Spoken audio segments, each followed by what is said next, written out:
L'idée du Oui. milieu littéraire a eu une influence positive ou négative? Parce que des fois, je me dis, bon, c'est petit, donc on se Ouais. connaît, on échange plus, on est plus au courant de ce qui se passe, on est plus en contact avec Ouais. les auteurs.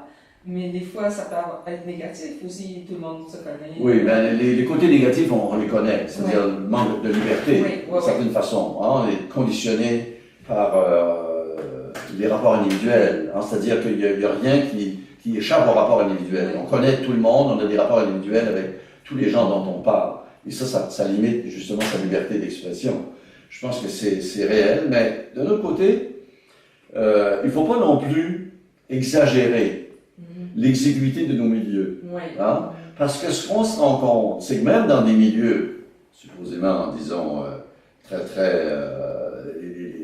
les plus grandes institutions, par exemple l'institution littéraire française, Oui. hein, on a vu des livres qui montrent que c'est un petit précaré là, Oui. de Saint-Germain-des-Prés qui constitue l'intelligentsia française et surtout le milieu littéraire. Hein. Donc c'est également très très restreint. C'est également des gens qui se connaissent personnellement, qui mangent ensemble, etc., où il y a des clans et tout ce qu'on veut.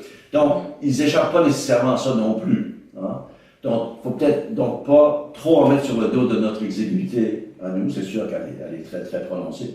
Maintenant, je pense que ça a peut-être aussi des côtés positifs, hein, dans le sens que cette proximité des écrivains fait que, justement, on peut peut-être... disons, on peut peut-être profiter de leur dialogue, hein, de pouvoir dialoguer avec eux plus facilement. Oui. Hein, parce qu'ils sont disponibles et en général, ils sont très généreux de leur temps.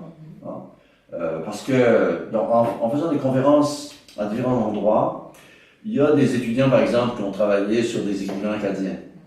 Et j'ai mis ces étudiants-là en contact avec les écrivains pour qu'ils puissent discuter, etc. En général, ils sont très ouverts à ça. Et ça, je pense que c'est peut-être plus facile. Je n'ai pas vu beaucoup d'écrivains acadiens qui se prenaient pour d'autres, hein, dans le sens de ne pas vouloir accueillir des gens qui posent des questions sur leurs œuvres ou des choses comme ça.